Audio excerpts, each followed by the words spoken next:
Sapna zone schooling चॅनलमध्ये तुम्हा सर्वांचं स्वागत आहे.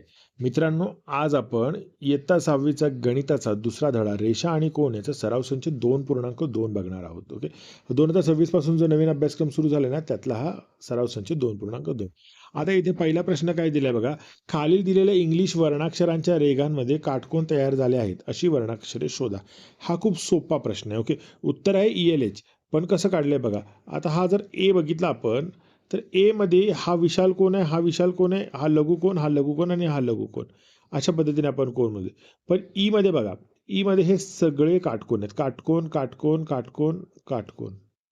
बरोबर आहे की नाही? एन मध्ये आहेत का काटकोन? नाही. एन मध्ये 2 कोण आहेत, पण दोन्ही लघुच आहेत. के मध्ये पण तसंच होतं. के मध्ये पण लघुकोन, लघुकोन. आणि एल मध्ये मात्र हा काटकोन आहे आणि एच मध्ये आपल्याला 4 काटकोन मिळतात. बरोबर? चला, पुढचा प्रश्न बघू आपण. खाली कोनांची मापे दिली आहेत, त्यावरून त्या प्रत्येक कोनाचा प्रकार लिहा. आता 40 अंशाचा कोन हा कसा असतो, तर लघुकोन असतो. ओके, 0 अंशाचा कोन, 0 अंश म्हणजे 0 अंश म्हणजे दोन्ही किरण एकाच बाजूला असतात. ओके, हा झाला 0 अंशाचा कोन. 90 अंशाचा कोन हा असतो काटकोन.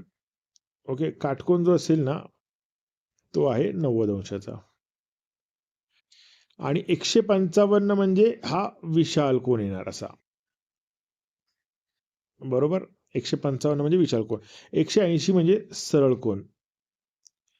ओके, एखाद्या बिंदूपासून दोन विरुद्ध बाजूला जर किरण काढले तर हा होतो 180 अंशाचा कोन.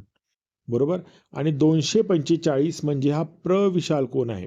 प्रविशाल कोन. पण कोन या बाजूने मोजायचा बघा कसा, उलट्या बाजूने मोजायचा. ओके, आतल्या बाजूने मोजला असता तर लघुकोन आहे, बाहेरच्या बाजूने आपण मोजतो म्हणून याला प्रविशाल कोन म्हणू आपण. आलं लक्षात? चला, पुढचा प्रश्न बघू. वेगवेगळ्या मापांचे प्रविशाल कोन काढा. ओके, तर बघा, तुम्हाला कंपासचा याचा कोनमापकाचा वापर करून काढायचा आहे वहीमध्ये. ओके, पण साधारणपणे मी दाखवतोय अशा पद्धतीचे जे कोन असतील ना, हे प्रविशाल कोन आहेत. ओके, बाहेरच्या बाजूने मोजतोय आपण. आता इथे बघा, हा पण एक प्रविशाल कोन आहे. बरोबर.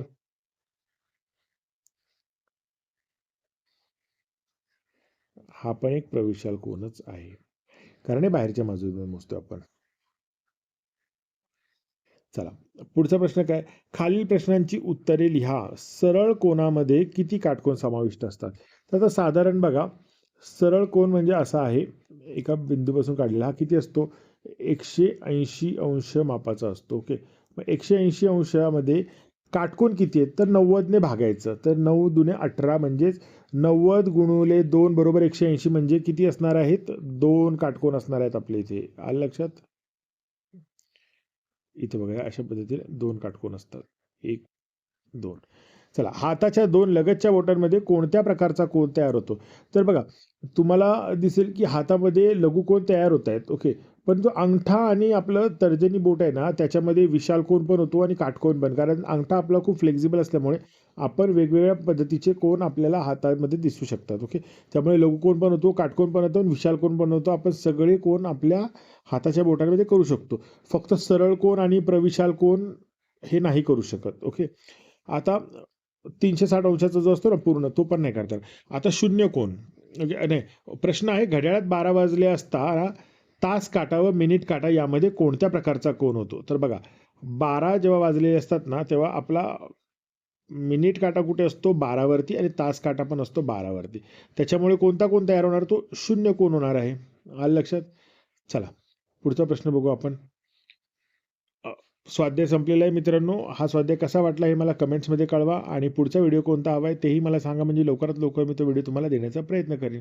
धन्यवाद.